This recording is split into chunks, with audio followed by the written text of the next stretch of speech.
หาคุณติดตายเก่าเนามึน ก่อนในทางพระพุทธศาสนาในเปิ้นถึงบอกไว้แล้วเนาะสาธุเจ้าในเป็นสะพานบุญขนาดว่าลูกตายไปเนี่ยแป้งมนต์ดบไว้ที่ป่าเหี่ยวป่าจ้าขาใจคุณซอยไปสูงเข้าทุกเจริญปอนศรัทธาปีอ่ำได้กินได้ซะได้เอาทั้งหมายศรัทธาญาติโยมทั้งหลายวันนี้ก็มาพบมาปะกันเจ้านี่ก็สัญญาณมันข้างเนาะสัญญาณมันข้างตุลุงก็เริ่มได้ออกสักกำเดี๋ยวนี้ก็สดแล้วเริ่มเจ้าพินเทปนะขอบคุณทางเจ้าหน้าที่ที่เป็นแล้วสัญญาณมาละเนอศรัทธาเนาะก่อมเจ้าเนี่ยตุลุงก็เตะทำไปแล้วผูกหนึ่งทำอะไรโผดโลกก็คือว่าวันนี้ต่างอกต่างใจที่จะเตะทำอุทิศบุญกุศลไปหาต่างปหลวงปุรเชษเขียวหนอเมืองนะปหลวงเป็นได้เสียแก่ชีวิตไปคืนนี้ก็จะเป็นคืนสุดท้ายแต่คืนแล้วในตุลุงก็ไปสวดอภิธรรมพร้อมกับพระเนรเนาะครูบาวันเปิ้นเตศนำเตศธรรมคืออะไรในเปิ้นเตศธรรมมาทำมหาวิบากนะแต่คืนนี้จะเป็นธรรมบรรยายตอนใดจ้าเนาะอุถึงว่าปหลวงปุรเชษเขียวหนอเมืองในเปิ้นอยู่บ้านตาใหม่เนาะตำบลนำดิบอำเภอป่าซางอายุเปิ้นก็ได้อยู่74 ปีเนาะสดาญาโยมนะเปิ้นก็ขึ้นวัดพระธาตุดอยน้อยตลอดกุศินเนอะสถานเนอะถึงแม้นว่าเปิ้นจะแปลงวัดแล้วเนาะแปลงวัดแปลงว่าตังกูแก้วนาคราชปหลวงปุรเชษเปิ้นก็บอกว่าเอาเฮือลูกเฮือหลานไปทุกอันบ่เป็นอันศรัทธาบ่ลืมศรัทธาเก่าลืมวัดเก่าเปิ้นก็มากุศินแต่ว่าเปิ้นได้เสียแก่ชีวิตไปฉะนั้นก็เจ้าตุลุงก็เตศนำเตศธรรมไปแล้วเนาะทำมาไล่โพดโลกซึ่งก็แม่ยุพินเขียวหน่อเมืองซึ่งเป็นสีภรรยากูตุกูยาเพิ่นก็มาตานขันเข่าถึงวันกูเจ้าเนาะอันนั้นก็เตศนำเตศธรรมไปแล้วนะก็ตอนนี้รายการโซดล่ำเจ้านี่เทปแห่ง วันนี้ก็มาพบมาปะกันในรายการสารธรรมยามบ่ายนะตุลุงก็ตั้งใจตั้งแต่ตอนเจ้าล่ะแล้วเข้ารายการไปก่อนนึกว่ากระเดบอยตัดสัญญาณเขาจุดเด็ดทำในพูงแล้วก็ย่างแล้วก็เว้ยเดี๋ยวนี้สดละนะแต่นั่นก็วันนี้เป็นวันผู้ก็เป็นวันห่างวันดาแล้วเนอะศรัทธาญาติโยมทั้งหลายโอ้พวกนี้เป็นวันโกนวันห่างวันดาห่อขนมกันแล้ววันฮือก็จะเป็นวันเข่าวัดสาเป็นวันศีลใหญ่ศีลหลงวันอาสาฬหบูชาเนาะวันอาสาฬหบูชานี่ก็เป็นวันพระวันศีลซึ่งก็เป็นวันเข่าวัดสาเจ้าบ้านวันที่14ปุ่นวันพระวรณาเข่าวัดสาเนาะวันเข่าวัดสาของพระสงฆ์ซึ่งก็เป็นกิจของสงฆ์ที่จะต้องอยู่จำวัดสา3 เดือนนะสระมันได้ไปนอนข้างอ่างแรมต่างใดแต่เรามีการจำเป็นไปก่อนได้สัตหะไปนะมาเกิน7 วันเนาะสระแล้วก็เดือนนี้ถึงว่าที่บุญดอยเนี่ยฝนอ่อยเนอะสระเนอะทางบ้านสระก็จะอ่อยจะตกเหมือนกันจ้ะฝนตกสีมันจะนักของเก่าตกมองพอหายพอดีนะว่าก็ว่าเปิ้นมาเป็กตุเจ้ามาเป็กตุเจ้าตุลุงก็อยู่ในงานในพิธีเนาะตากผ้าห่มไว้กับไปมี เป๊ะหมดอ่ะแต่ดำมาก็ไม่ได้เนาะเริ่มเดือนนี้ก็เลยเอาปั่นแล้วก็ตากไว้ห่มหมดอ่ะ ฟ้าฝนนะโอ้ยามเจ้านี่แดดเพ่งเนี่ยเอาบ่ายมาสักหน่อยเอาเลยนี่ว่าก็ตกนักเหมือนกันเนอะครูบาอาจารย์เปิดก็เอาลูกศิษย์ลูกหามาเป็กมาโบสถ์3 ตุนกันลูกท่านพระครูกัลยาณปราโมทย์นะเพิ่นก็เอามา2 ตุนมาเป็กเป็นตุเจ้ามาจูอุปชัยเนี่ยกะมาจูอุโบสถวัดพระธาตุดอยน้อยแล้วก็ท่านพระอาจารย์อริยทรัพย์นะวัดพรหมมงคลท่าล้อเนาะเพิ่นก็เอาศรัทธามาเป็กเป็นตุเจ้าอันนี้เพิ่นอยู่ตั้งปุ่นเนอะเจียงไฮ้กันเนาะเป็นศิลปินเนอะเนี่ยนะเป็นดีเจเป็นเนี่ยกะเป็นตำโนดด้วย ก็มาโบสถ์ปิ้นตูปิ้นเจ้าเนาะวานี่3ตุนวันเสาร์น่ะ31ตุนน่ะวันเสาร์น่ะวันที่เก่าเนาะก็โบสถ์หมู่เป็กปิ้นตูเจ้าหมู่อายุ83ตุนนี่ว่ะมาโบสถ์ในวันนั้นนะโอ้ดีใจพินแข็งแรงอยู่นี่ลูกมอแล้วตุลุงกันนี่ ปึงเป็นโบสถ์กันเนาะ อนุมัติแล้วก็ว่าในช่วงที่เปิ้นกำลังโบสถ์นี่ศรัทธาญาติโยมก็ได้รับความเมตตาเนาะจากท่านเจ้าคณะตำบลพร้อมด้วยคณะศรัทธาวัดโป่งชัยนี่วัดโป่งชัยนี่ก็ตำบลเมืองจีเนาะอำเภอเมืองจังหวัดละปูนนี่เปิ้นก็มาตานเตียนกับวัดซุปจับวันวัดที่เก่าพอเดียวขึ้นดอยมาขึ้นดอยมาล่ำรถตู่หนึ่งโดยเมตตาบารมีธรรมอาจารย์ท่านพระครูวิสุทธิธรรมโคสิทธิ์อาจารย์สัมพันธ์ถึงเปิ้นปิ้นเจ้าคณะตำบลเมืองจีเขต2ก็ฮะเนาะเขต1เขต2เนี่ยนะ ก็ปาศรัทธามาติมล่ำรถตู่ก็หลวงพ่อก็ปันป้อนไปก็ต้องขอบคุณเด้อพี่น้องบ้านปุงชัยกับบ้านตันไลเขานะกะนะบ้านตันไลหรือว่าบ้านปอคูไพฑูรย์หมอศาสตร์เนาะปอคูหนุ่มตลอดก็ได้หับปอนกันไปช่วงนี้ก็เปิ้นมาตานเตีนกันเจ้าก็มาสองกันรถตู่นะไปที่หลวงพ่อพุ่นเนาะแล้ววันพุธนี้ก็ตั้งเจ้าหน้าที่ทหารภาคเจ้าหน้าที่ทหารกลป.เปิ้นจะมาเวนตีนด้วยเนาะเปิ้นจะมาตานเตีนด้วยนะวันนี้ก็ศรัทธาญาติโยมกันล้างกันหนำมาเด้อฝนเดี๋ยวนี้นะแน่นน้ำกันเฮ้ยฝนตกเม็ดถี่เฮ้ย ตกมาตกดีตกงามเด้อตกดีตกงามจะไปมีเฮ็บมีสังเนาะ เอาละศรัทธาญาติโยมเจ้านี่ตุลุงก็ไปละศรัทธานี่แต่ละคืนเนาะก็เช็คระบบของหมดแล้วนะตอนนี้ก็ถดัดดังโตกันพองอากาตอนดีวิทยุมดังก็ตัวย่ำออกเนี่ยโทรกันเข้ามาไอ้น่ะเนาะเดี๋ยวกันเนาะเมืองฝางก็ดังองค์ขลงในเมืองก็ได้ยิน3สถานีได้ฟังหมดแม่แจ่มก็ได้ดังอยู่ก้าแม่แจ่มเนาะ บ้านทุ่งเรดิโอด้วยนะของปดมตอนนี้ไปหลังจากที่ว่าเตะทำไปแล้วตุลุงก็ว่าอันได้ออกแค่ก้าปโซแล้วหรอเดี๋ยวนี้ได้ออกแล้วนะตุลุงก็จะลองเช็คคืนก่อนที่จะพักให้ค่ำนาสถานเนาะจะลองเช็คคืนเช็คสายพอสักน้อยเปิ้นฟังกันอยู่ก่อยนะลองฟังพอกันเนสถานเนาะในทำกลางฝุ่นตกตัวลุงก็เตะทำเจ้าก็เสียงสายเข้ามาเหมือนกันเปิ้นก็จะถามว่าตัวย่ำออกกันเนาะ ตอนนั้นเนี่ยเตะทำอัดไว้แล้วนะดีมที่จะเปิดผูกเนาะตอนบ่ายทำมาลายโพดโลกก็อารัมพาบทเกี่ยวกับงานข่าวดำของปหลวงปุรเชษฐ์เขียวหน่อเมืองเนี่ยปหลวงปุดเปิ้นปิ้นปหลวงเก่าปิ้นปหลวงประวัติศาสตร์ด้วยเนาะเปิ้นแยกบ้านเนาะปหลวงปุดนี่ปิ้นปหลวงคุ้นแลกันแล้วกันเนาะ เดี๋ยวนี้จนถึงมาถึงปหลวงนี่ก่อนทำปวนปุจจานก่อแมน ปหลวงก่อแมนเนี่ยกะนะเปิ้นก็ขึ้นมาตานติวัดประทาดอยน้อยกูศิลโอ้คุณเฮาในบทจะไปก็ง่ายได้ซะได้การปินการตายอย่างปหลวงสายก็เหมือนกันอันนั้นก็พินจานวัดนะพินปหลวงเก่าเหมือนกันนะก็ไปง่ายวะนะตุปีชัยบอกนะคุณเฮาเนาะอย่างเดี๋ยวนี้ดาราตลกก็ตายนะสถานเนาะไปกับโป้งเหน่งไงค่ะดาราตลกเนี่ยเปิ้นกินนั่นเปิ้นอายุก็ยังถึง60แล้วก็เนาะ ดาราตลกก็ตายเมื่อถึงข้าวเนาะสดาญาติโยมทั้งหลายเมื่อถึงข้าวตายนี่มันก็ถึงไปเหมือนกันหมดจาติจัลลาพยาติมรณะเกิดแก่เจ็บตายมันเป็นธรรมดาควรเฮาโตกันนำมาติ๊กๆเนอศรัทธาทำได้ฟังกันก็ฮะถ้าฟังก็ลองโทรมาผ่อนเนอตั้งใดพองจ้าฝุ่นตกเลยนะลองฟังพอก่อนเนาะศรัทธาญาติโยมที่ฟังอยู่ตั้งบ้านเจริญปอนกับไว้สาเจ้าตุลุงฟังอยู่เนอมึงฝากปะตกแล้วฝนตกตะเกียวแล้วแม่นี่วะใช่ฮะแม่บ้านนาทารามแม่สมศรี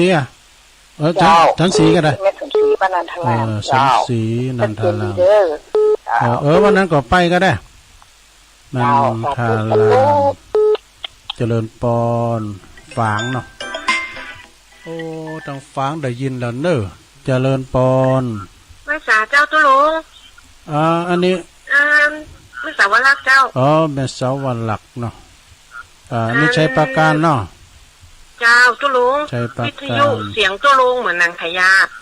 น่ะเสียงหลงน่ะตุลุงเช็คแล้วบ่พอละเจ้าอย่างนั้นขยาสมัยเก่าเหมือนนางขยาแต่ว่าในเน็ตนี่อันชัดดีเจ้าตุลุงตุลุงเช็คแล้วบ่มันเสียงใหญ่นะอันเสียงไม่ใหญ่เดี๋ยวตุปิโจจะแปลงกำลังออกเนี่ยเจ้าก่อนจะเป็นยังตั้งแต่3 โมงบ่ออกเจ้าเดี๋ยวออกแล้วได้ยินแล้วเนาะเจ้าได้ยินแล้วเจ้าแต่ตุลุงเหมือนนางขยานะเสียงมันหลงพี่ยังนะปล่อยฟังไปด้วยสาธุสาธุเด้อเจ้าตุลุงเจริญพรนั่นตุลุงก็เช็คแล้วมันจะมีหันกรรมนึงนะซะนะมันดึงเนาะอันนี้ก็เหมือนกันเนาะที่คืนของงานวัดปากตั้งเจริญน่ะเดี๋ยวอาจารย์เปิ้นแปลงไปก็ดีนะปกติเดี๋ยวก็เจแปลงก็ดีมันเกี่ยวกับระบบมันน่ะซะนะเนาะจะฮื้อหมดเด้อเจริญปอนไอ้สาเจ้าตุลุงไม่อามอนะเจ้า3 โมงมาออกเจ้าตุลุงเตทำฟรีแบบฟาวไปถุงผูกแล้วเหรออ่านเนาะฟังไหนก็ได้ไทยไหนก็ได้ดักนิดนี่เนาะตุงไปดังได้วันนี้1 ชั่วโมงกะตุลุงอารามพระบุตรแล้วก็เตทำเมื่อนักแกเนาะมันเกี่ยวกับเน็ตมันฝนตกต้องทำใจอันจะฝนตกบ้านประเด็นเนี่ยก็เด็ดตกกันเนี่ยกันตกบ้านเนี่ยเราเจอนี่จังพวกกระตกเหมือนกันเราตุลุงเพราะว่าสภาใหญ่ขนาดละนั่นน้องก็เนี่ยว่าก็หาใหญ่เหมือนกันเนี่ยเปิ้นเป็กตูเจ้าได้เป็นรถผมได้คุณโต๊ะเจ้ามันดูมันละเจ้าสาธุยินดีแม่เนอตกมันตกควายโทรกันเด้อ0899555650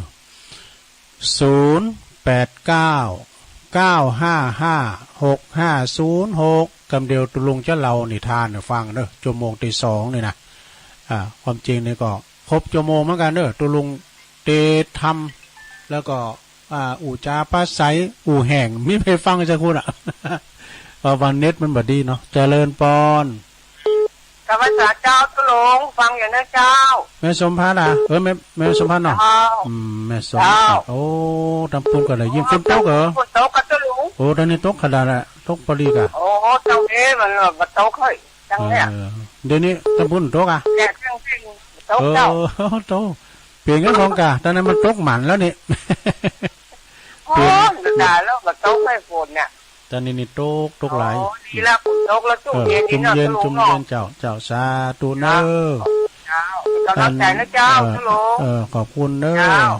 แม่สมผัดแม่ย่อยซันทรายบนเนอนี่นะปุ้นแดดวันนี้ฝนตกมันเปลี่ยนกันได้เจริญปอนมาแล้วคุณอารมณ์ดีนี่ก็แดดดีแล้วเนิ่มเดี๋ยวนี้นะฝนตกก็คืนแต่ก็ตกดีแต่ก็อันเสียงหลวงอยู่กันเลยนะเสียงหลวงอยู่หนังขายาหรอหนังขายากะสมัยก่อนเจ้านี่ออกตุลุงออกขึ้นไหนก็ตุลุงก็ออกขึ้นเนี่ยการแล้วเจ้ามันเน็ตมันบดีก็มันกำลังดีมานี่นะเจ้าเน็ตมันดีตุลุงก็เตะทำถ่าไปเสียงผูกนะเดี๋ยวนี้ดีแล้วเนาะแต่มาเสียงลงนะได้ยินนั้นท่านมหาชาติเจ้าท่านมหาออกะเจ้านะสวานะดีกะเจ้าเผยแผ่ทำกันไปเนาะเจ้าทำอยู่เด้อขอบคุณเลยแม่จันสมเด้อเจ้าให้กำลังใจนะเจ้าแม่จันสมมานี่จักเด้ออันนี้เปิ้นอยู่ปุ้นหลังกาดแม่สาวแม่อายบุญเด้อโอ้จุ่มยินฝนตกหลายเจริญปอนต้องสาเจ้าตุลุงอันนี้แม่ทองแม่สีจมสีนวลนะแม่สีจมสีนวลมาแล้วเจ้าฝนตกเนาะยังก็ยังนำสายยานั่นเนอะตุลุงเนอะมันจะมันเนาะมันจะมันได้คอยฟังไปเนาะเจ้ามันมาอีนี่ขอบคุณนะสาธุบริษัท พอดีนะตุลุงเนอะ ขอบคุณหลายๆเนอะ ตั้งตุเจ้า ก็ก่อนเปิ้นก็กำลังฟังเนี่ยก็ขอบคุณเนอะคณะสัตยาวัดปรุงชัยเมืองจีมว่านี่เป็นมาตราเตือนลำรถตู้โดยการนำของท่านพระครูพิสุทธิธรรมโคสิทธิ์เจ้าคณะตำบลเมืองจีเขต2เนาะตุปี3,000โอ้มากันหลายท่านพระครูประกอบหลวงพ่อประกอบฟันป้อนเจริญป้อน รัชการเจ้าปู่ย่ามันตกเตี้ย แม่นี่วะ เจ้า แม่นิ่วแม่แหลง ตะกี้บัดตาได้ยินสักค พี่ย่าเดินได้ยินละ ำเดี๋ยวเรานิทานม่วนๆนะ เดี๋ยวเรานี่ทานอยู่เดี๋ยวนะ เดี๋ยวภาษานี่ไม่ได้ไปวัดละ พี่ย่าฟังตามวิทยุเปิ้นจัดอันสาธุเจ้ามาเตะทำหมู่ฟัง ทำในวัดในบ้านนั่นเนาะ มีกะมันวัดมันไก่ไปยากอ่ะ ถ้าพี่ย่าก็เฮาฟังในวิทยุก็ได้เด้อยินดีแม่นิ่วเด้อสาธุลำบากเด้อฝนตกเลยนะอันดังบ้านซบเนี่ยโอ้ยแต่บ้านพอหลงปุดในกว้างเนอะเปิ้นบ้านเพิ่นกว้างยายพรเนาะยายพรร้องวัวแดง ร้องชื่อลุงแล้วก็ร้อง ฟังได้เมื่อ3 โมงเหรอฮะ3 โมงมันจะออกอ่ะร้องวัวแดงฝนตกแต่นี่ปัญหาเดี๋ยวไปได้เขาก่อนนึงล่ะฮะยาก่อนนึงอ่ะโอ้ก่อนยาวก็แล้วไปยาวลองเอาบ่เหรอกุหลาบแดงก็ก่อนกุหลาบแดงอ่ะก่อนเอาว่าพอเหรอเป็นกุหลาบแดงไหนอ่ะเดี๋ยวยาวเข้าใจว่าเลยเปิ้นถ่าฟังนะโลกภายนอกกว้างใหญ่ใครก็รู้โลกภายในนึกถึงอยู่ดังไหนจะมองโลกภายนอกมองออกไปจะมองโลกภายในให้มองตัวตนปฏิบัติธรรมสำคัญอยู่ที่ใจถ้าจ้างผิดมัวหมองไม่ผ่องใสถ้าจ้างถูกผุดผ่องไม่หมองใจอาจจะสติใช้ดูจิตไม่ผิดนาเอาแล้วมนเด้อ ยินดีไหมยายพรเด้อสาธุโอ้มันเปิงแต่หลงมันฝุ่นตกเลยนะมันปึงก็เข่าวัดสาเด้อตกมาก่อนงานเนี่ยเจริญปอนภาษาเจ้าครูโอ้แม่โบพาดายังบ้านผ่านร่มเรายาเต้นนะนังขายาโบพัดมันจะมีพิษเจอไหมมันจะมีพิษเจอฮะคนที่ทุบรวมกับเสียงรวมกันหมดนะรวมมันกับเหมือนกันหมดอ่ะเจ้าก็ว่าก็ใจปะโทเป็นรถไม่ยิงว่าไม่เสียงสูงเสียงรวมเสียงรวมก็ตัวเสียงบอกเสียงรวมกันหมดนะกำลังจะลุงเนอขอบคุณเนอแม่เนอเจ้าสาธุมันมีพิษเติมได้ไหมที่อันของเจก่อนเจมันแปลงจางนะกะก็มาเสียงหลงกันเดี๋ยวมันแปลงกันเดี๋ยวเสียงปกติเนี่ยเอาให้ได้กันบ่ก็เดียวจะเราเนี่ทานเนาะสถานเนาะเขาเป็นว่าเพิ่นฟังกันอยู่น่ะเก่าซ้ายกันนะดูขนาดออกปูนออกพิมพ์แล้วนะนึกว่าฟาวไว้ใกล้เนาะพี่ยังคือเดี๋ยวจะเราเนี่ทานฟังเนอสถานเนอเอาให้ได้ก่อนขอบคุณกูเสียงกูสายกันเนอเดี๋ยวตุลุงปิดโทรศัพท์กันเนอกำลังกิ้งก้องมาเนี่ยตุลุงมันระบบประสาทตุลุงมันปัญญาอ่อนเนี่ยมันขีดสะดุ้งเอาต่ออีกก่อนต่อไปบะพักบะย่างแล้วตุลุงก็จะได้เล่าเรื่องต่างๆเรื่องในวิทย์อันนี้ก็มีหรอแต่ก็เดี๋ยวก็เปิดโทรศัพท์เนาะลืมไปของอันแม่ของเจระพีพันธ์ประสูมาจันเนระกำอย่างต่างๆนะเอาอันนี้ก่อนเนาะคุณเฮาเนี่ยศรัทธาญาติโยมมันมีปริศนาธรรมนะอย่างว่าจ้างเจ็ดโหโบปันกาบเนี่ยก็เป็นปริศนาธรรมนะ เทวตูตั้งหานี่ก็เป็นปริศนาธรรมเนาะศรัทธาญาติโยมทั้งหลายอย่างว่ากรรมวันก่อนนี่เพิ่นว่าคุณเฒ่าว่าจ้างตีไลเฮาขึ้นบุญดอยนั่นก็คือหยังความเฒ่าความแก่ความชราของเฮานั่นเองเนี่ยยิ่งเฒ่ายิ่งเฮาขึ้นปลายดอยดิกๆยิ่งมอยนะมอยนี่แปลว่าอิฐอ่ะนะยิ่งขึ้นยิ่งดอยสูงเท่าใดก็อิฐหมายความว่าเฮาอายุแก่เฒ่าไปถึงวันเยี่ยมยันนิดยันหน่อยก็โอ้ยมาอิฐมาอ่อนน้ำเดือดเนี่ยกำเดียวก็มอยอ่ะก่อนนี่บทโทษโอ้ขึ้นดอยนี่ปิ้นมอนเนอะสถานเนอะ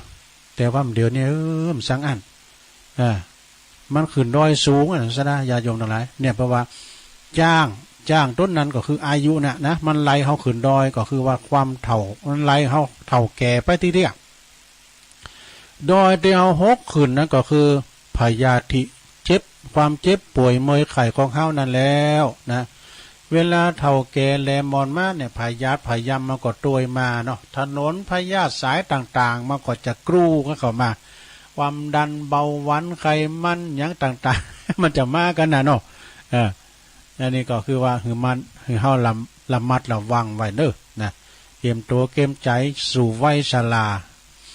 แล้วก็เขาที่เฮาวิ่งขึ้นไปหรือว่าดอยที่เฮาวิ่งขึ้นไปก็คือความทุกข์ความสุขที่บ่ฮู้แล้วฮู้หายของเฮาน่ะเนี่ยคนเฮานี่มันมีตัวกันหมดดอกสุขทุกข์โศกสูญกันบางพองกอดทุกข์พองกอดสุขอันนั้นไหลแหล่อย่างได้ทำบุญวาเนาะพองก็มีความสุขนั่งอยู่บนกองเงินกองทองพองกอดทุกข์ไล่เข็นใจหามาได้ก็ได้เงินได้ค่ามาก็พอใจนะเนาะทุกข์ของไผมันนี่เมืองกายานกรนะก็คือกว่างศอกยาววานนะคืบนั้นก็ได้แก่ตัวของเฮานั่นแล้วซะนะกายานกรนะจิตตลาดมีใจปิ่นใหญ่มีนายใจปิ่นนายกายปิ่นบ่าวเนอะซะนะเนอะจิตตนากรก็คือกายแล้วก็กว่างศอกยาววานนะคืบนะก็คือได้แก่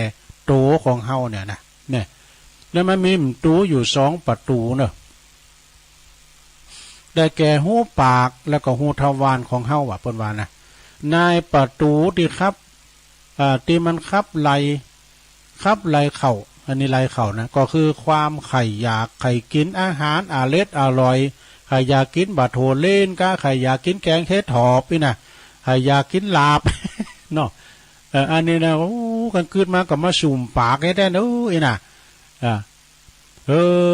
เอาแล้วกินอย่างอร่อยกินขอดลุงต้องแล้วเนาะนายประตูผู้ไล่ออกเอาทำแล้วนายประตูผู้ไล่ออกนั่นก็คืออย่างเขาก็ถ่ายเบ้านะกะสุมาดอุจจาระปัสสาวะลงไปนะอาหารจะล่ำปันได้ก็ตามขึ้นนางโต๊ะบนโต๊ะจีนก็ตามกินน้ำพริกตาแดงกับแคบมันก็ตามมันก็ประทังอิ่มต้องนะอิ่มเหมือนกันแต่ว่าความอร่อยมันบ่เหมือนกันเนาะสุดท้ายมันก็ขับไล่ออกไปนะอุจจาระปัสสาวะเนี่ยเป็นอย่างนี้เนอะสถานเนอะ แล้วก็มีกาตัวหนึ่งนะกานี่ก็คือกาละกรรมเนี่ยกาเนี่ยคือกาละกรรมอันจักป้าหือเฮาเนี่ยได้ห้อนทำให้ยังบ่ได้เนี่ยแปลว่าอันจักป้าหือเฮากระทำให้อันบ่ดีมาต้นนั้นก็คือมโนใจที่ป้าเฮากึดความคิดความให้อันบ่ดีนี่อันนี้นะมานะต่อไปอาการ32นะลงเด้อ อาการ32เนี่ยแปลว่าครบครบองค์กะนะคุณถามว่าเปิ้นว่านะครบองค์กะเด้อ32นะอย่างที่เปิ้นว่าเนี่ยสดาญาติโยมทั้งหลายที่ว่าเฮินปู่พามที่มันมี4เสาย่อแยะยองแยงม้าขืนแกว่งค้างก่อไว้แมวขืนอายก่อสึงอันนั้นคือทาสีนะดินน้ำไฟลุมประชุมกันนะแล้วก็อันเฮินปู่ม้า32ตัวนั่นก็คืออาการ32เฮาเนี่ยนะอาการ32เฮาถือโมน่ะม้าที่มันไล่ครบกันเฮาครบกันเฮาเจ็บหัวเข่าม้าปู่พามครบหัวเข่าแล้ว เจ็บเอวม้าปู่พามครบเอวแล้วนะเพราะว่าม้า32นั่นก็คืออาการ32อันจัก กระทำมือเฮาอันจักกระทำแก่เฮาคือว่าคืออันเฮาเจ็บป่วยเมื่อยไข้กะมา32ตัวอุ้ยเฮามาฟังพระอาจารย์เน้นหลักเปิ้นลำดับมา32เปิ้นติมหมดน่ะแต่หังตัวลงนี่มันติมนะ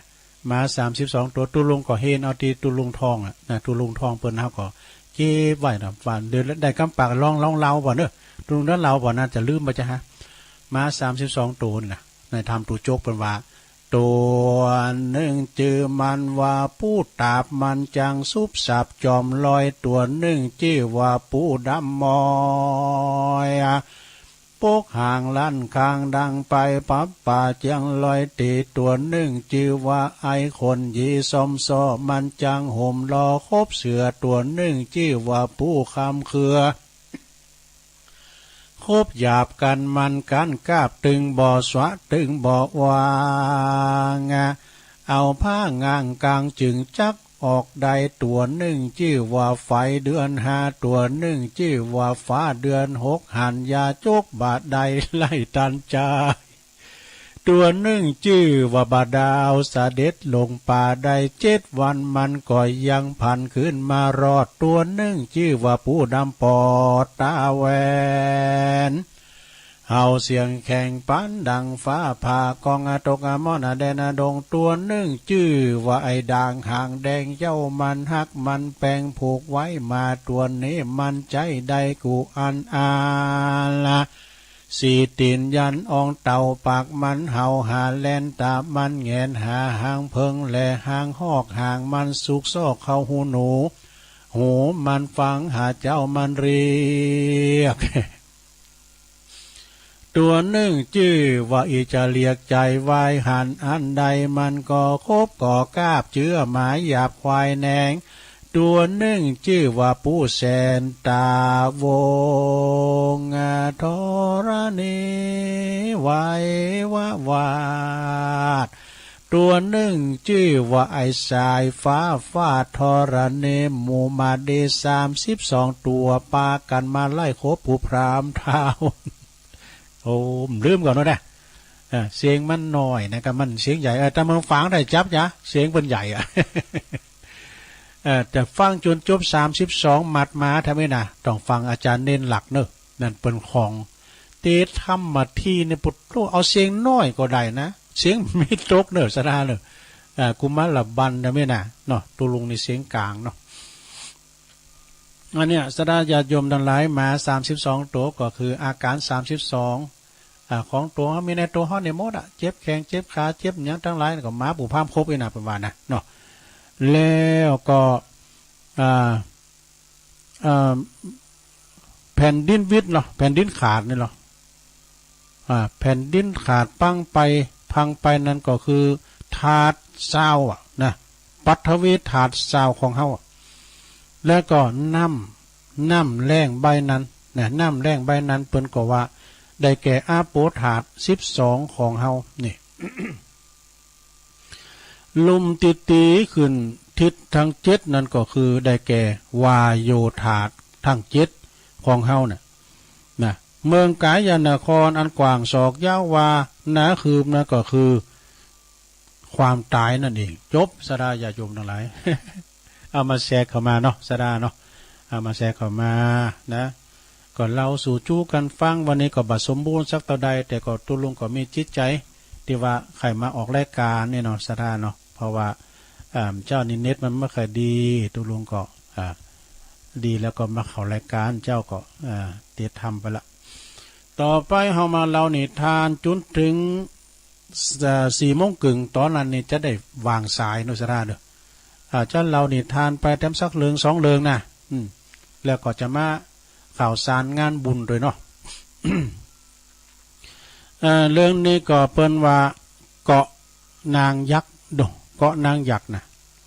มันมีดูซะด้ามก่อนว่าเมืองลับแลเนี่ยเมืองลับแลเนี่ยมันลึกลับนะแล้วก็เมืองแม่ใหม่เนี่ยมันมีนะเมืองปอใหม่ไม่ได้เมืองแม่ใหม่แต่ว่าอันนี้เกาะนางยักษ์เนี่ยวราหะเนี่ยวราหะกัสราชาดกนี่วราหะกัจราชการจาดก ก็คือว่ามีหมานั่นก็เป็นอย่างลองฟังผ่านด้วยซะนะแต่ความจริงในถ้าเราแต่นี่มันยาวนะอันนี้เปิ้นขยายกระชับนะกระชับเขามันเส้นนิดหน่อยเนาะณเวรุวันวิหารเนอะ เวรุวันวิหารพระพุทธเจ้าตรัสชาดกเรื่องนี้เปิดสอนพระภิกษุรูปหนึ่งยังมีความรักใคร่ในสตรีเพราะคำหวานเนี่ยคำหวานก็คืออยากมันแป้งกายออกมาเนาะมีใจความว่าในอดีตการน่ะก็มีเกาะแห่งหนึ่งเนอะซึ่งเป็นเกาะแห่งนางยักษ์จำนวนหลายเนอะ500 ตนกับว่ายักษ์ในประวัติตนน่ะสถานเนอะมีนางยักษ์ต่างหลายมียักษ์พอใจมีกระยักษ์แม่ยิงเป็นเกาะนางยักษ์อยู่เกาะหนึ่งเกาะล่างนะเมื่อใดถ้าหากว่าซัมเป้าเปิ้นอาปางมันแตกเนาะหมู่คนต่างหลายปอกาวานิดก็จะมาปะเอาที่เกาะนะเอาเกาะพินติดต่างโอ้รอดตายแล้วเว้ยหมู่เฮาไอ้น่ะรอดตายขึ้นมาบนเกาะนี่บ่ปรากฏว่าก็จะมีนางยักษ์เนอะนางยักษินีต่างหลายนี่มันก็จะแสลงกายมาเป็นมนุษย์เป็นมนุษย์เป็นสาวงามหลอกบรรดาปอกาต่างหลายวานิดต่างหลายนี่ไปเป็นสามีหั่นนี่ไปเป็นสามีหมดขั้นว่าปอกาวานิดแถมกลุ่มหนึ่งเนาะแดกมาแถมเกาะมาปาดที่เกาะแถมนางยักษ์ต่างหลายก็จะกินอันพวกแรกน่ะที่มันเป็นสามีพวกแรกน่ะนะจะกินตายหมดนะเป็นอาหารเอาบิดคอจับนะพี่ตาแดงก็แล้วก่อนนี่เนี่ยก่อนนี่ละอ่อนเนาะไม่หายแล้วป่ะบ่ได้บิดคอจำน้ำพริกก็ได้ ก่อนนะตุลุงก็โดนวาแล้วก่อนนะมันลึกอย่างนี่มาให้หรือเปล่าก็ได้บิดคอจำน้ำพริกเนี่ยโกะก่อนนี้อีกประมาณอีกโกะนะ อยู่มาวันหนึ่งเนี่ยสัทธาญาติโยมทั้งหลายเนาะเกาะล่างนั่นนะมีนางยักษ์ศินีทั้งหลายเนี่ยมันแสลงกายมาเป็นแม่หญิงงามแหละแล้วก็หมู่ที่ปอกาในคล้ายทั้งหลายก็ลงไหลมากะเลยมันหยับกินหมดมีอยู่หันวันหนึ่งมีโหนหน้าปอกาวานิดอันนี้เป็นผู้หูเนอะนะเป็นนักปราชญ์ผู้หูได้ลงหูอุบายนางยักษ์ทั้งหลายเพราะว่าได้กินข้าวเลือดของมนุษย์ที่นางยักษ์จับกินนะโอ้นายปอกาวานิดนะผู้เป็นนักปราชญ์บัณฑิตนี่ก็บอกให้เจ้าหมู่ทั้งหลายปอกาทั้งหลายวานิดในกลุ่มของตัวน่ะถึงหมดที่มาโดยกันนี่500กันดูปอกาทั้งหลายมากัน500ยักษ์ก็มี500บอกว่าแต่ที่จริงแล้วคุณหมู่นี่นะถึงมดถึงเสียงนั่นนะไปบอกเปิ้นถึง500ว่าหมู่เฮาทั้งหลายเด้อบัดเดี๋ยวนี้นะเฮาตกอยู่ในถ้ำกลางอันตรายนี่มันเป็นเมืองยักษ์เด้อนะเฮาจะไปหลงไหลเด้อจะไปฟังกรรมมาเด้อมันแสลงกายมาได้น่ะแต่ว่าคนที่มันเจอฟังนักปราชญ์นี่นะ250ว่ะดูไปฟังกรรมนักปราชญ์โหนหน้าวานิดนี่นะโหนหน้าปอกานะเพียง250คูณต่ออันแล้วก็ทำ250คูณเนี่ยเพิ่นบ่ฟังหลงไหลในนางลงนางนางคือหนึ่งยักษ์นะกะข้างนั้นก็ยังมีม้าตัวหนึ่งนะมีนามว่าวลาหกเนี่ยนามม้าวลาหกนะก็ดูมีในธรรมเหมือนกันเนี่ยนะมีในธรรมเหมือนกันธรรมเมืองเนี่ยก็เหาะมาว่าโอ้ยกระไดแต่อันกระถาเหาะเนี่ยนะมันเปลืองน้ำมันหลงน้ำมันแปลงเดี๋ยวนะการว่าสมมติว่าอิติปิโสเนาะสัก2 รอบ3 รอบก็เหาะกันเคยยึดก็เหาะใครได้เหาะกันมาเนี่ยม้าวลาหกเนี่ยมันมีตัวเดียวเหาะมาในท่ามกลางอากาศแซงเฮบินมาหมดนี่มาบนอากาศแซงเฮบินมาหมดหันวานิดถึง250กัน250ถึง500นะเว้ยเด้อเนาะลอยน้ำทะเลมาเปิ้นหนีนะตอนนั้นเปิ้นหนีนะหนีอยากนะก็เลยว่าที่แรกนี่ในธรรมเนี่ยเปิ้นไว้ดูมาวิลาหกเนี่ยเปิ้นจะบอกว่าท่านทั้งหลายพระจะไปโดยเฮาพองพระจะไปโดยเฮาก็มาเด้อน่ะคนที่เจอฟังเนี่ยก็ไปเกาะไปขึ้นทางขี่ตามหลังแล้วก็เกาะตีนกำหางพองกำยังไงก็เหาะกันไปเป็นจูเป็นมุมเป็นจูเป็นลงไหลนะ แล้วก็แถม50คู่นำฟังว่านะก็เลยอยู่ต่อไปนะแล้วก็มาอันจอยเหลือจากมหาสมุทรออกไปส่วนปอก้าฟ้านิดแถม250ที่บ่เจอฟังโหน่าปอก้าก็ถูกยักษ์จับกินเป็นอาหารถูกนางยักษ์ทั้งหลายจับกินเป็นอาหารจุนเสียงมดถึง250คูณจบสระในกาลต่อมาวานิช250นั้นก็ที่มีความเจอฟังก็คือปิ่นพุทธบริษัทเฮาเนี่ยที่แม่หลวงเขาเนี่ยฟังเนี่ยนะปิ่นพุทธบริษัทแล้วก่อนมาวาลา6นั่นนี่ปิ่นองค์พระตถาคตเนอนะขอคิดเรื่องนี้เปิ้นก็บอกว่าเมื่อเฮาหับฟังอย่างแล้วควรที่จะใจสติตรึกตรองกำอู่กำจ้าของคนอื่นเนี่ยไปเจอยักษ์เนาะฟังนี่นะฮันว่าเปิ้นงามเปิ้นแสลงกายมาเนาะมาปิ้นแม่ยิงด้วยกันนะอันนี้ก็จบลงไปซะละ เรื่องนางยักษ์เนาะเกาะแห่งยักษ์นางยักษ์ทั้งหลาย500เลยไปจับกินได้250รอดไป250แต่กำก่อนนั้นก็กินหลายเนาะเอาทำเรื่องนึงก็คงจะจับเวลาเดี๋ยวจะได้ประกาศข่าวสารงานบุญอยู่เนอะสนาเนอะจำเต้นกันเนอะข่าวสารงานบุญเนี่ยอาจารย์เพิ่นก็สุขมาให้ตุลุงได้ประกาศโดยก็ขอประกาศกุตุนกุองค์นะประกาศข่าวสารงานบุญที่เปิ้นสูงมากเนี่ยก็คือว่าคืนสีขาวเฮานี่นะศรัทธาญาติโยมทั้งหลายเฮาจะได้ไปตานเตนกันนะมีหลายข่าวอยู่เนอะเดี๋ยวรอมือถือตุลุงมันไหลกำลังปูดนี่นะวีโก้วีโว่ก็ได้แล้วก็เดี๋ยวรอสักก้ามกันรอมันดีก่อนนะก็ในฝุ่นอื่นแล้วนะลงเนอะฝุ่นอื่นละทำไมลงว่าโต๊ะไปก้าเนาะโต๊ะมาก่อจุ่มเย็นมันปึงกับข่อมสานี่นะเนาะจุ่มเนอะยินใจศรัทธาญาติโยมทั้งหลายตอนนี้ก็ขอประกาศข่าวสารงานบุญกันเนอะที่ท่านพระอาจารย์เปิ้นได้คืนของเฮานี่เปิ้นจะไปกินแปดตาลหลายตีนะลงเนอะไปกินแปดตาลเตนพองก้านี่แล้วก็ไปทำบุญเปิ้นจะมีงานสักการะบูชาพระศรีสองเมืองโดยนะวันที่14นะน้องศรัทธาเนาะเดี๋ยวกันเนอะขอความมันเข้าข่าวสารงานบุญนะศรัทธาเนอะทุลุงก็ขอประกาศแจ้งนำเรียนครูบาอาจารย์ผู้ดำเนินรายการธรรมะทุกรูปนะเครือข่ายคืนสีขาวทุกรูปขออนุญาตแจ้งแล้วก็นิมนต์โลมกิจกรรม3กิจกรรมนะลงเด้อเข้าในห่วงเข้าภาษากลางภาษาดังนี้เด้องานที่1นะศรัทธาเด้องานที่1เนื่องโดยวันที่14กรกฎาคม2565ตรงกับวันเข้าภาษาแรม1ค่ำเด้อเดิน10เหนือตั้งคณะสงฆ์อำเภอเวียงป่าเป่าและก็อำเภอดอยสะเก็ดนะเปิ้นก็จะมีกำหนดการนะเปิ้นจะมีกำหนดการทรงน้ำเปิ้นก็มีประเพณีสักการะพระเจ้าศรีสองเมืองแล้วก็ทรงน้ำพระเจดีย์ศรีสองเมืองโดยเปิดสืบกำกึดหยุดเจตนาเสริมสร้างศรัทธานำพาประชาชนสืบทอดเจตนาของครูบาอาจารย์ในอดีตและก่อนในโอกาสนี้ก็จึงขอนิมนต์ครูบาอาจารย์โลมกิจการดังกล่าวในเวลา9 โมงณศูนย์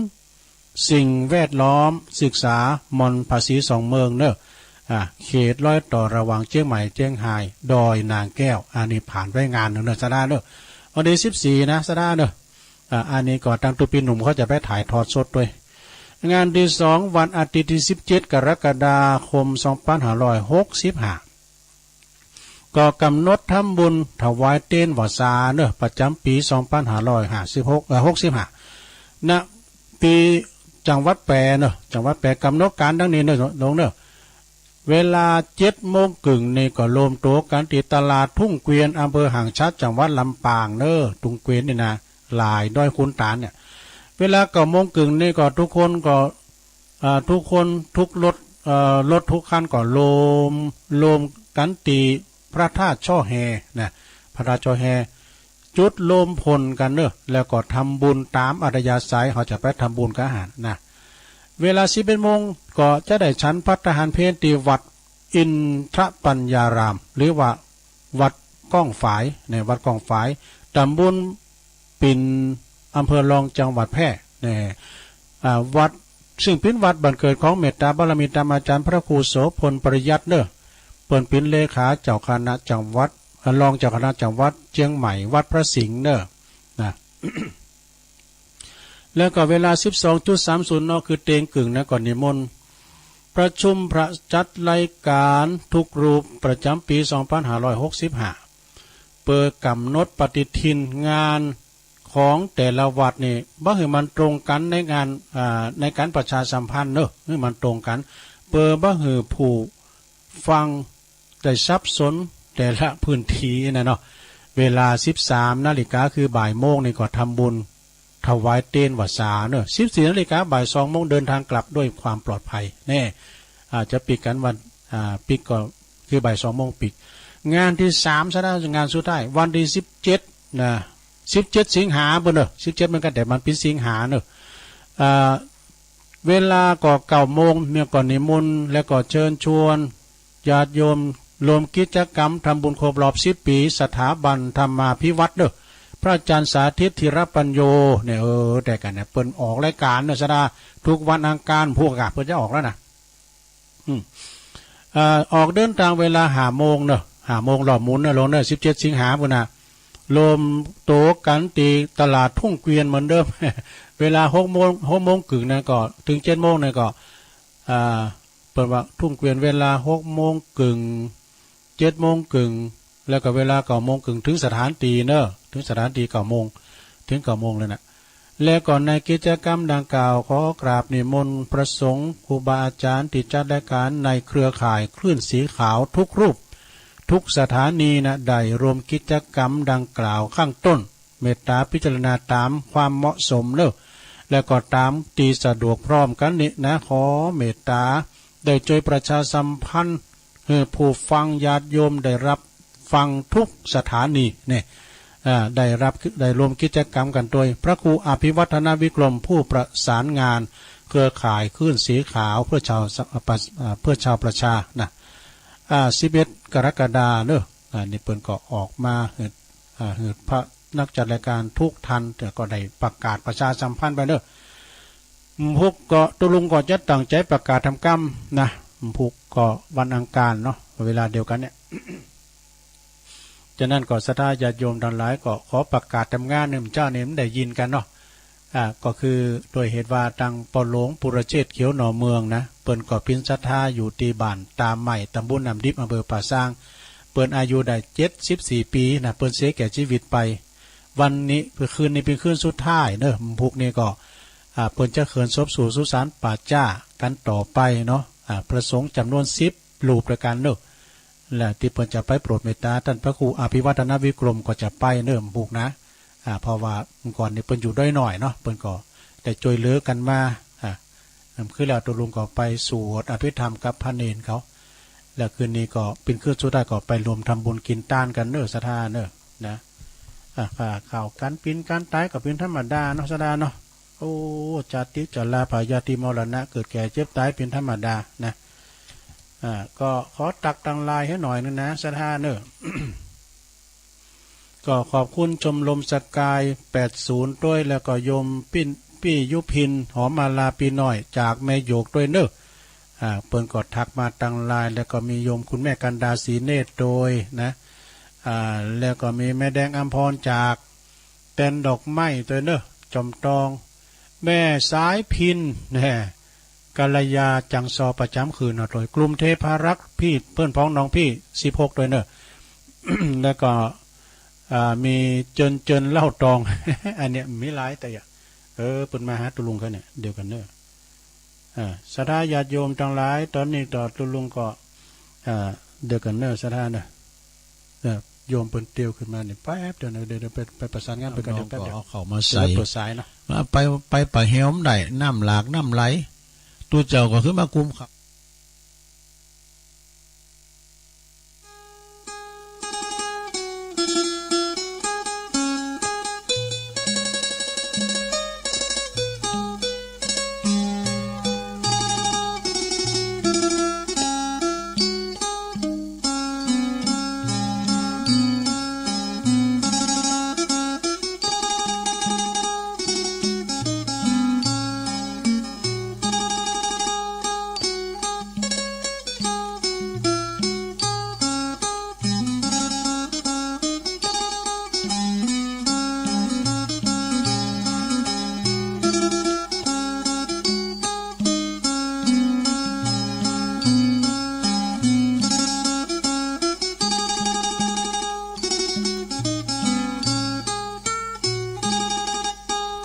เอาแล้วศรัทธาญาติโยมวันนี้เป็นอุปสรรคนิดหน่อยเนอะศรัทธาเนี่ย เพิ่นมาถามเรื่องโบสถ์แล้วมั้งคุณบอกกันไปตัวหลวงพ่อไปเนาะเอาละเนอะศรัทธาตอนนี้ตัวลุงจะวางสายแล้วเนอะเนาะเจ้านี่ก็มีหลายท่านแม่สมศรีนันตาลามฟางแม่สวรักษ์ชัยประการเนาะแม่อมรจากดอยขังทาดอยขังแม่สมผัดแม่ย่อยสันทรายนะแล้วก็แม่จันสมมณีจักจากแม่อายเนื่อหลังกาดแม่สาวแม่สีจมสีนวลแม่อายแม่นิ่วแม่แหลงแม่อายยายพรล่องบัวแดงแล้วก็แม่บัวผัดกุลันนะต้นซ่านฝางเนาะ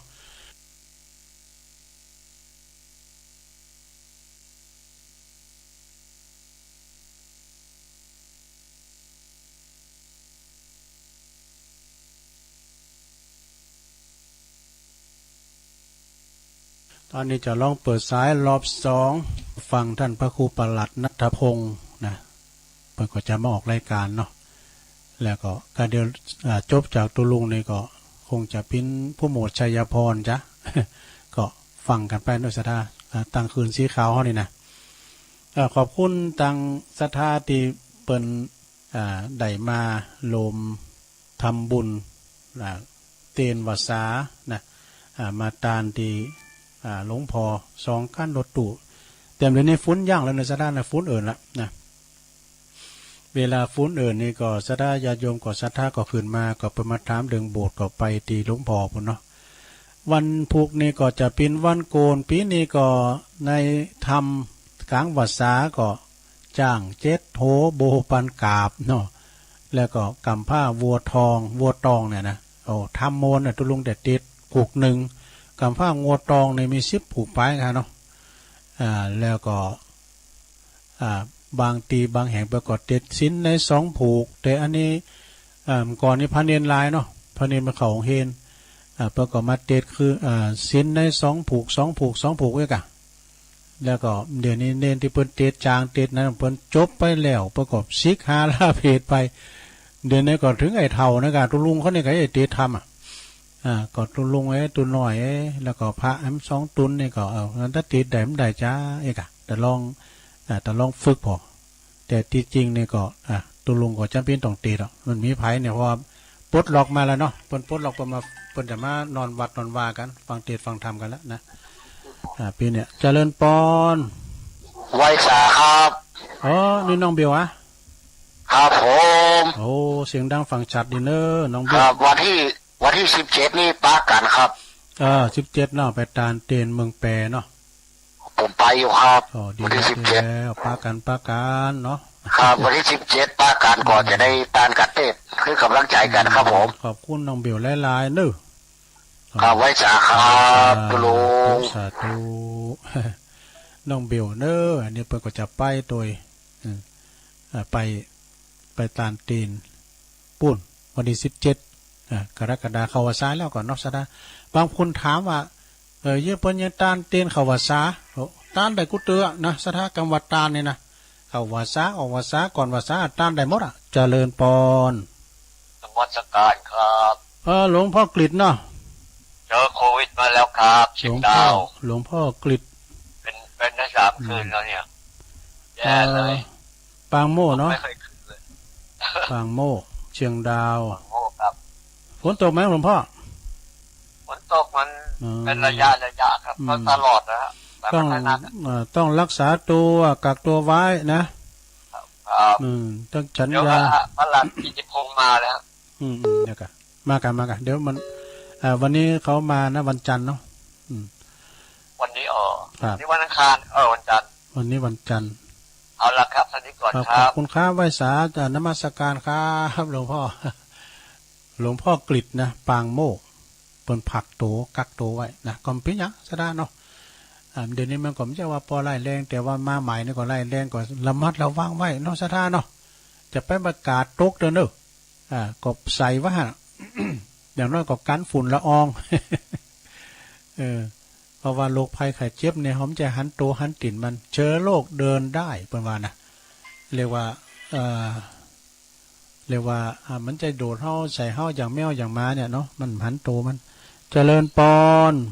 แกได้สาเจ้าตัวลุงโอ้แม่สีทอนค่ะเจ้าโอ้เสียงดังฟังชัดแม่สีทอนเจ้าฟังอยู่เจ้าที่วัดนิทาศรีวิหารน้อยเจ้าเปิ้นนี่โอ้อยู่วัดวันนี้เจ้าอยู่วัดนี้ทาศรีวิหารน้อยเจ้าเปิ้นพ่อเปิ้นจัดการมันให้ละโอ้ดีกะแต่ทำบุญตัวเนาะออกแห้งออกบางแห้งตัวเจ้าฝุ่นโต๊กเหรอทำบุญบะโต๊กเจ้าเปลี่ยนกันได้พองตอนนี้โต๊กเนี่ยตอนนี้โต๊กตอนนี้เดี๋ยวนี้ย่างล้านผมเจ้าโต๊กบาเลยเนอะจะมาตุลุงงานเตะทำเจ้าน่ะโต๊กบาเลยยี่โต๊กแล้วก็โต๊กสีอังกัมแล้วเดี๋ยวนี้ย่างไปละ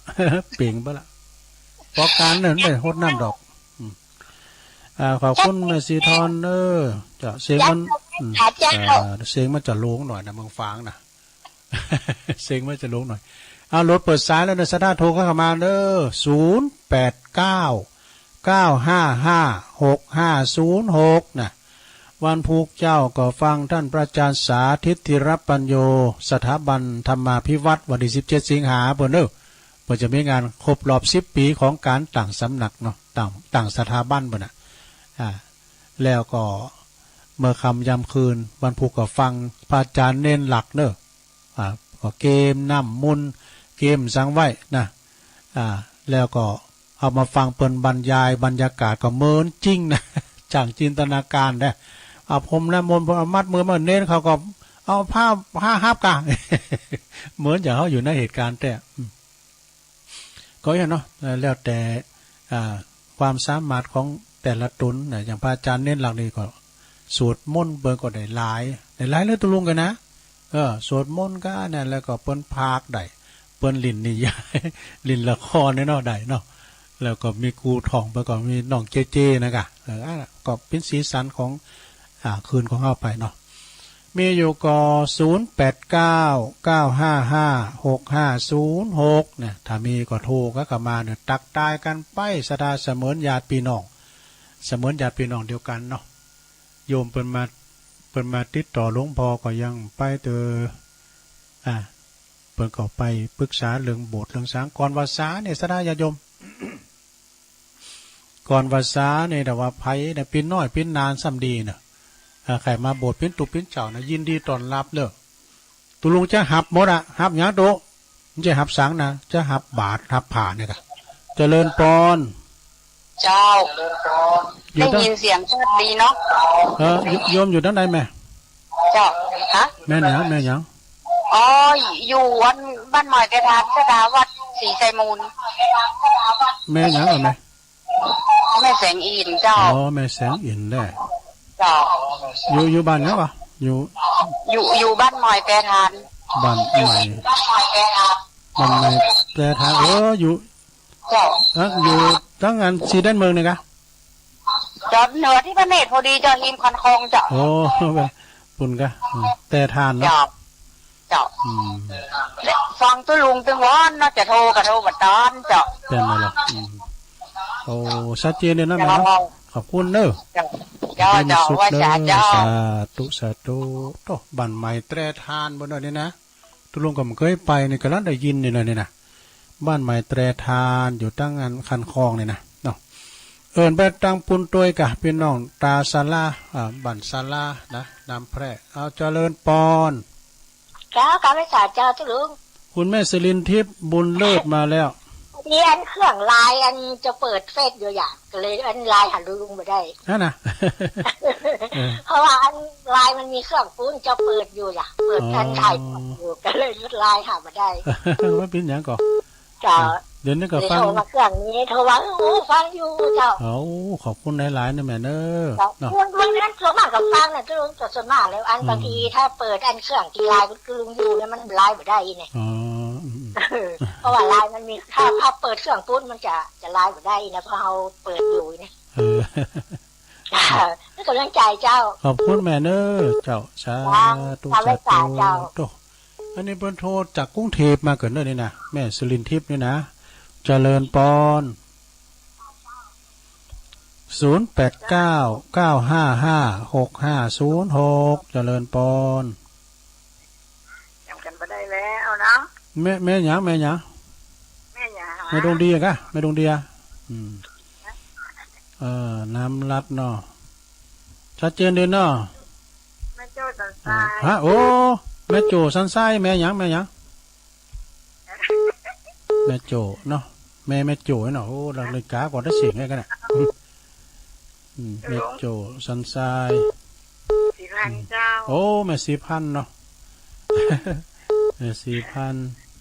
ชัดเจนได้ไหมเนาะ เจ้าเมื่อเราไปดูกันเนาะ ชัดเจนดีเนาะ เจ้า บุญรักษาเด้อเจ้า เจ้าคนประตูนะ ตอนนี้ตกเนอะตอนนี้ตกหลายเจ้าตกแล้ว เอิ่นไปละ เคยอยู่แล้วเนาะ มือเนอะถ้าแต่ซ้ำมาเยอะคำนี่นะถ้าเราเอาอยู่อินดีแมนเนอร์สาธุบุญรักษาเนาะแม่โจสันไซเจริญปอน มาดีวันเนี่ยเจ้าบ้านขาย แม่มาริวัน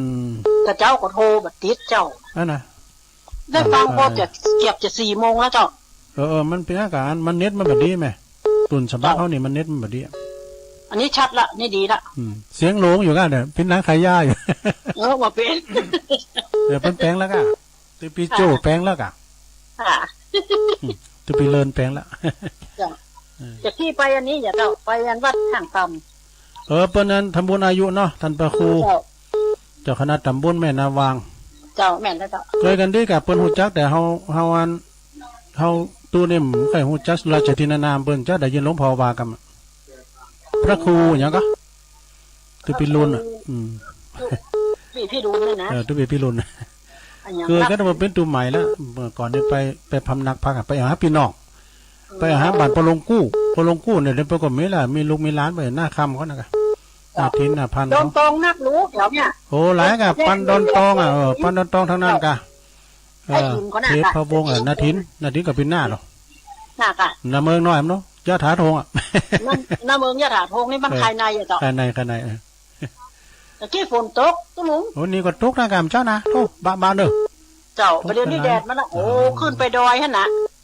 ขึ้นไปเนี่ยข้างหน้าค่ะน้องสาวและพี่พันธ์น่ะค่ะเอาลงมาแล้วรถถึงขึ้นไปอ่ะวันนั้นไปก็ไปที่ซบตุลุงแก้วแล้วเจ้าวันที่17นี่มาก็จวนแล้วเจ้าไปเด้อปักกันบุญเด้อขอบคุณแม่มาริวันเด้อบุญรักษาเด้อเจ้า0899555656โอ้เปิดสายไลน์เหมือนกันเด้อเจริญปอนแม่หยังแม่อ้อยไม่ถึงเจ้าฟังดูเด้อแม่อ้อยอ่ะแม่ไผ่ก็แม่อำไผ่แม่คือดอยสะเก็ดแต่ก็ฟังดูเด้อขอบคุณหลายๆเด้อเจ้าไว้ตาเจ้าสาธุอันนี้เปิ้นปิ้นเคยญาติเนอะของท่านพระครูสุเมธธรรมเสวีนะเวลาเปิ้นเข้าปริวาสนี่เปิ้นก็มาทำบุญปีนี้เปิ้นเข้าปริวาสเนอะสถานเนอะวัดมอนฤาษีแล้วก็ปลายปีนี่เปิ้นจะเข้ากรรมหลายตีอยู่เนอะโอ้สาเด้อลูกบ่ลงวินะแม่ออนเนี่ยแม่ออนน่ะปนนั้นน่ะปนนั้นค่ำเนาะปนนั้นเหรอปนนั้นเดี๋ยวก่อนนั้นลืมชื่อไปแล้วมันนานมาเนี่ยปนนั้นค่ำมาครับผมปนนั้นค่ำแม่ออนบ่จานเก่าแล้วเนี่ยแม่ออนบ่นะแม่ออนสักกำแพงว่ะเนาะ ครับผมปนันพันเนี่ย ปนันพัน สุมาเลยปนันพันพอชั้นเก่าเพราะนั้นก็ฟังกันโอ้แล้วก็ฟังเขาจักเถื่อน่ากะก่อนนี้ว่าปนันฟังแล้วมึนนักเกนะปนันน่ะได้วัดขาได้รู้เด้อยินดีปนันเด้อโตสาธุโตปนันพันน่ะไปปิ้นปอจานเก่านั่นเนี่ยซะด้าเด้อเดี๋ยวนี้เห็นร้านเพิ่นปิ้นจานเนี่ยนะแล้วก็เพิ่นก็ปิ้นตีปรึกษาเนาะตีปรึกษาจานลองจานมีฮะลองแก้ววาดนี่มีลองจานมีเหรอเจริญปอนเจ้าเจริญค่ะแม่อยู่ไหนแม่อยู่แม่บัวคำแม่งอนขี้เล็กฝางเจ้าแม่บัวคำเนี่ยเจ้าแม่งอนขี้เล็กวางตลอดแต่มันโทรบัดการเนี่ยเต้นแล้วเหรอแม่งอนขี้เล็กฝางเนาะอยากกำลังยาครัวจะไปวัดไปว่านักการพวกก็ไปตั้งกุ๊กเข่ากันเนอะหอหนึ่งกันพวกนี้ก็หอหนึ่งหอขนมกันตั้งกุ๊กเข้าตามวันนี้แล้วเราอยากไปใส่บาตรวันนี้ดีละเกิดถึงปอถึงแม่เกิดถึงยาที่กาววงศาก่อนตานกุ๊กเข่าไปหาเปิ้นเนอะการเรียบร้อย7 คนเลยการก่อนนะโดยหน่อยนี่ก็เราว่ามีไลฟ์คันอยู่ก้าเจ้าผู้ขอบคุณแม่โบคำเด้อแม่งอนสาธุขอบคุณแม่เด้อ0899556506วันพุกนี้ตั้งเจ้าหน้าที่ทหารเนาะภาคกรปเนี่ยเปิดจะมาเวทตีนที่วัดด้วยท่านผู้อำนวยการนะพร้อมกับเจ้าหน้าที่ทหารนะพัฒนาภาค3ท่านนายอำเภอก็จะมาตานตีนโดยผู้นาทีหลวงพ่อจะตีตุลุงนะตีหลวงพ่อเจริญปอนไม่ใช่เจ้าแม่ยังกับแม่ยังแม่นวลตาจ้ะแม่นวลตาเนาะเจ้าแม่นวลตาอยู่บ้านไหนอยู่บ้านทุ่งทองเจ้าบ้านทุ่งทองเนาะมันก็ได้ยินนะกำลังโทรมาเตแลก้าทุ่งทองแฝงเจ้าแล้วก็โทรมันว่าตีเด้ออยู่เมืองฟางอ่ะเจ้าอยู่ฟางโดดีกะมันไม่งอนไม่งอนได้เมืองฟางเมืองฟางก็ปอสมจิตเขาอะไรฟังอยู่จ้าเนี่ยปอจีเขาหมดเลยนะ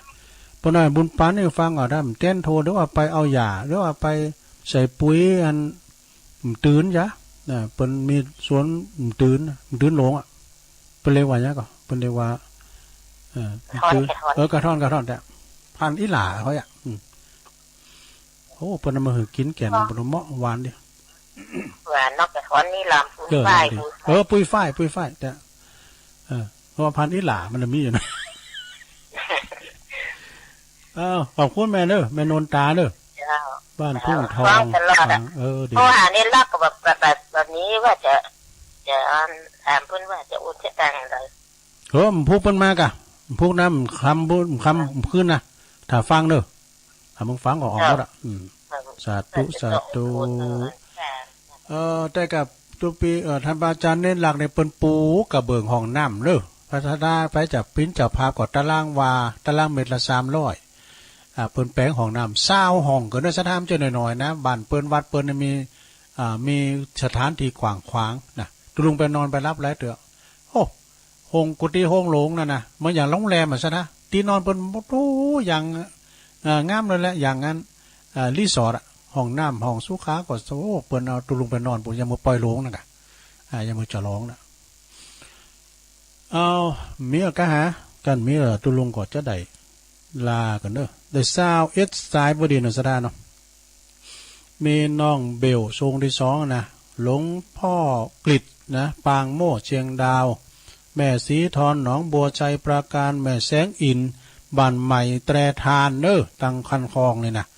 แม่ศิรินทิพย์บุญเลิศจากกทมนะแล้วก็แม่สีพันธ์เนอะสันทรายนะแม่โจ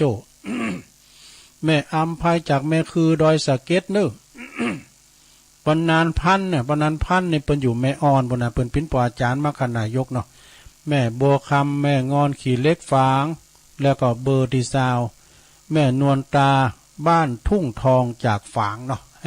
ขอบคุณครูเสงครูทรายเนอะตุลุงนำรายการจากล่าวันนี้ก็คุกคักไปหน่อยบุกก็ตั้งใจเอาดีๆเนาะบุกก็มาฟังกันใหม่บุกก็จะมาเทศน้ำเทศธรรมเหมือนศรัทธาญาโยมได้ฟัง มาเล่านิทานเจ้าได้เรื่องเดียวฮะอ้อมเรื่องนี่ก็ก็ทำแต้นกันก็ได้ประกาศข่าวสารงานบุญเนี่ยเนาะฉะนั้นก็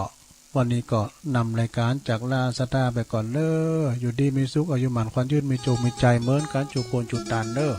จัตตารโอธรรมาวัฏันติอายุวันโนสุขังปะลัง